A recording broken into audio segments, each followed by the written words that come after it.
नमो नमः छात्रों।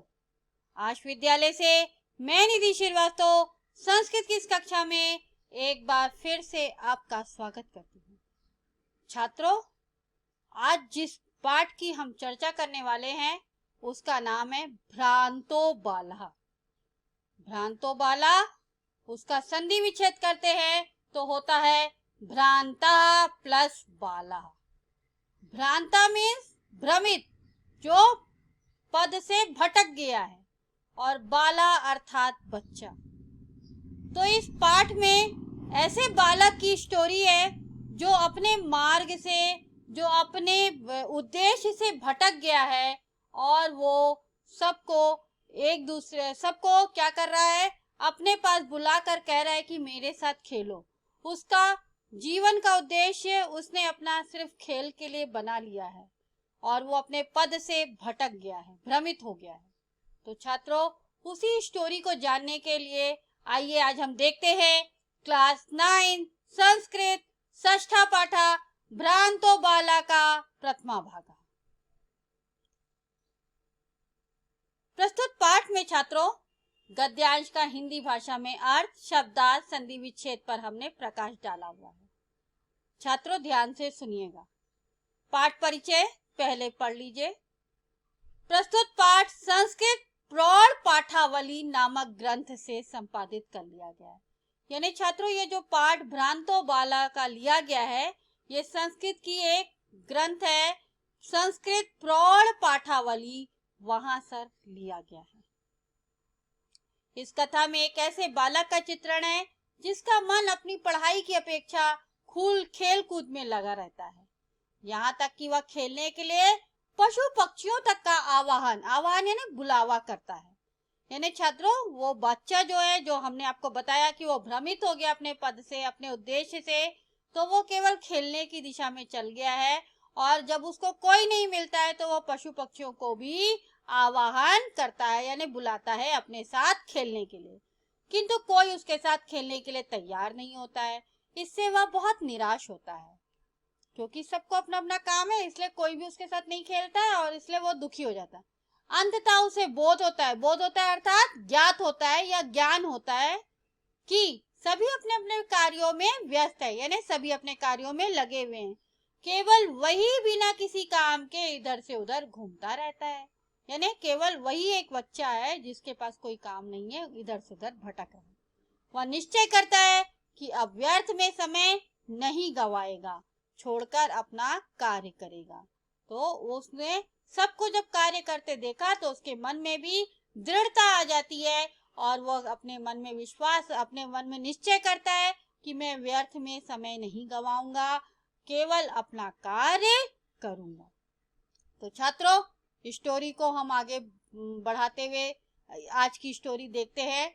यहाँ का गद्यांश जो है वो भ्रांता से लेकर इति तक है। छात्रों ध्यान दीजिएगा आप लोग, भ्रांता से इति तक का गद्यांश है। तो देखिए, भ्रांतः कश्चन बाला पाठशाला गमन वेलायाम क्रीडितुम निर्जगाम। भ्रांतः कश्चन, भ्रांता यानी भ्रमित, कश्चन यानी कोई, अब कश्चन में संधि हो रही है, कहा प्लस चन, बाला यानी बाला।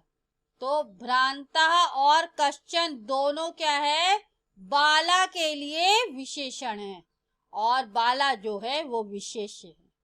ठीक है, तो भ्रांता कश्चन बाला यानी भ्रमित कोई बालक, कश्चन यानी कोई, बाला यानी बालक, पाठशाला गमन वेलायाम यानी पाठशाला गमन यानी जाने की, वेलायाम यानी समय में, क्रीडितुम यानी खेलने के लिए, निर्जगाम यानी निकला। तो छात्रों, भ्रमित और कश्चन दोनों जो है वो बालक के लिए विशेषण है, और बालक यहाँ पर विशेष्य और साथ में कर्तृपद है, और निर्जगाम जो है वो क्रियापद है। ठीक है छात्रों, और कश्चन में संधि आपको मैंने बताई, कहा प्लस चन। तो क्या हुआ, कोई भ्रमित बालक जो पाठशाला जाने के समय में खेलने के लिए निकला है। आगे देखिए, किंतु तेन सह केलिभी कालम क्षेप्तुम तदा कोऽपि न व्यवशेषो उपलभ्यमान आसीत। किंतु तेन सह यानी उसके साथ, केलिभी यानी खेल द्वारा, कालम यानी समय, क्षेप्तुम यानी बिताने के लिए, तदा यानी तब, कोअपि संधि हो रही है कह प्लस अपि, कोई भी, ना यानी नहीं, व्यशेषु यानी मित्रों में, उपलभ्यमान यानी उपलब्ध, आसीत यानी था।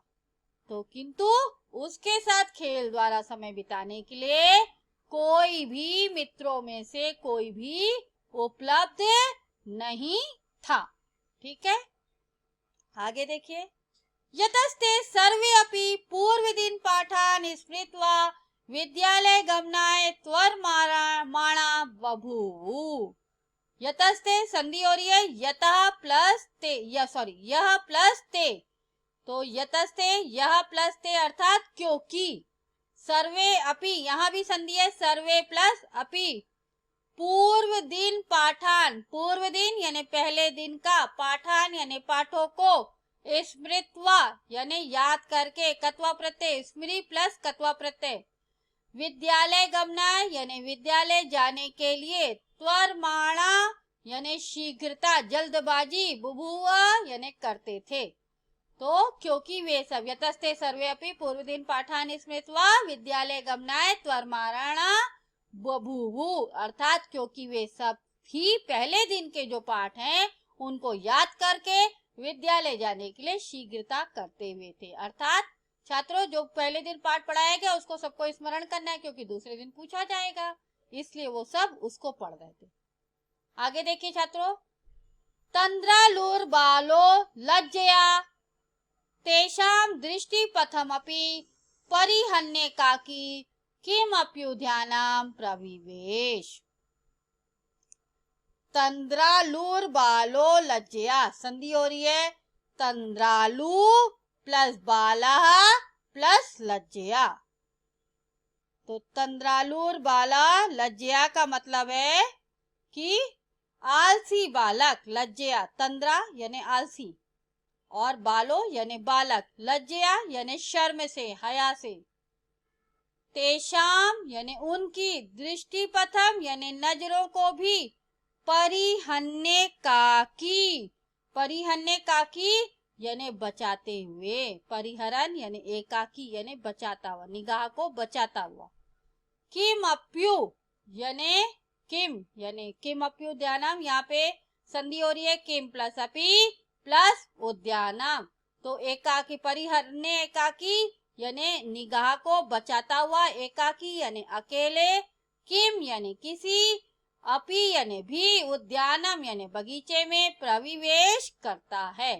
तो क्या हुआ कि तंद्रालुर बालो लज्जया तेषाम दृष्टिपथम परिहन्येकाकी किमप्युद्यानम प्रविवेश, अर्थात लज्जा से, आलसी बालक लज्जा से उनकी नजरों को बचाता हुआ अकेले ही किसी बाग में प्रवेश करता है। यहाँ पर देखिए छात्रों, तंद्रालु और बालो में लज्जया में संधि है तंद्रालु प्लस बाला प्लस लज्जया, तेषाम दृष्टिपथम में भी है दृष्टिपथम प्लस अपि, परिहन्येकाकी में भी संधि हो रही है परिहरन प्लस एकाकी, किम अप्युद्यानम में भी संधि हो रही है किम प्लस अपि प्लस उद्यानम। सॉरी, नेक्स्ट वन देखिए। सचिंतयामास वीरमन्त्वेते वराका पुस्तक दासाः।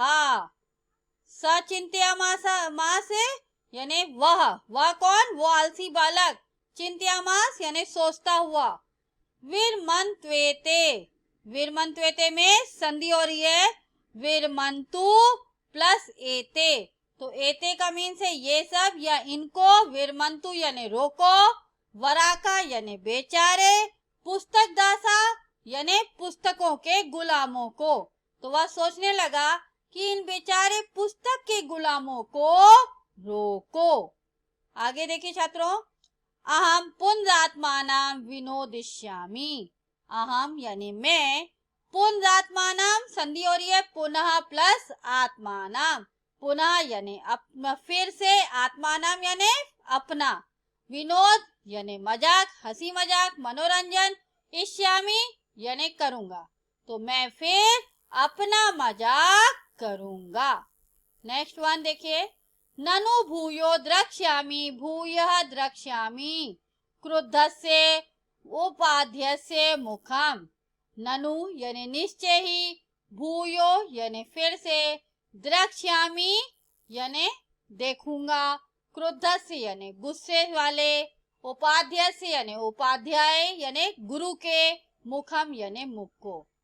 तो यहाँ पर द्रक्ष भूयो द्रक्ष्यामि में संधि हो रही है भूयः प्लस द्रक्ष्यामि। तो ननु भूयो द्रक्ष्यामि यानी निश्चय ही फिर देखेंगे, गुस्से के, क्रुद्धस्य उपाध्यस्य यानी गुस्से से, गुस्से के मुंह वाला कौन, गुरु को देखेंगे। तो क्या बोल रहा है कि निश्चय ही फिर क्रोधित गुरु का मुंह देखूंगा। आगे देखिए, संत्वेते निष्कुटवासीन एव प्राणिनो मम व्यस्या इति। संत्वेते संधि हो रही है संतु प्लस एते। संतु यानी है या थे, एते यानी ये सब। निष्कुटवासीन यानी वृक्ष की पेड़ में रहने वाले, कोटर में रहने, कुट निष्कुट यानी कोटर, वासीन यानी रहने वाले, तो वृक्ष के कोटर में रहने वाले। प्राणिनो यानी प्राणी, मम यानी मेरे, मित्र वैस्या यानी मित्र, इति यानी ऐसे। तो यहाँ पर संधि देखिए, संत्वेते में है संतु प्लस एते, प्राणिनो मम में है प्राणिना प्लस मम, व्यस्या इति में भी है व्यस्याः प्लस इति। तो इसका क्या हुआ छात्रों, ये संत्वेते यानी संतु, एते यानी ये सब, निष्कुटवासिनी यानी वृक्ष के कोटर में रहने वाले, एव यानी ही, प्राणिनो यानी प्राणी, मम यानी मेरे, व्यस्या इति यानी मित्र ही हैं, ऐसा। तो वो क्या सोचता है कि ये सब वृक्ष की कोटर में रहने वाले प्राणी ही मेरे मित्र हैं। तो छात्रों, ये गद्यांश यहाँ पर समाप्त होता है। आज के इस गद्यांश में आपने भ्रमित बालक की स्टोरी पढ़ी, जिसमें एक बच्चा खेल कूद में अपना समय गवाता है, जिसकी वजह से वो पाठशाला जाने से अपने मन को रोक लेता है और वो पाठशाला जाने के समय में खेलने के लिए निकल जाता है, परंतु कोई भी उसके साथ समय बिताने को तैयार नहीं है। तब वह सोचता है कि ये सब बेचारे के बेचारे पुस्तक के दास हैं, इन सबको रोकना पड़ेगा मुझे, नहीं तो सब मेरा मजाक उड़ाएंगे और मुझे गुस्सैल गुरु का मुंह देखना पड़ेगा। ऐसा सोचते हुए वो आगे वन में उद्यान में प्रवेश कर जाता है छात्रों, सॉरी। तो वहां पर वो सोचता है कि ये पेड़ की कोटर में रहने वाले पशु पक्षी जो भी प्राणी हैं, वही सब मेरे मित्र हैं, मैं उन्हीं को खेलने के लिए निमंत्रित करता हूँ। तो छात्रों, आपको यह गद्यांश कैसा लगा? अच्छी तरह से समझ में आ गया होगा। आपको अगर कोई भी डाउट है तो आप आश विद्यालय के ऐप्स को लाइक करके क्वेरी में जाकर अपना डाउट पूछ सकते हैं। मैं आपका जवाब जल्द से जल्द दूंगी। तब तक के लिए धन्यवाद छात्रों। नमो नमः।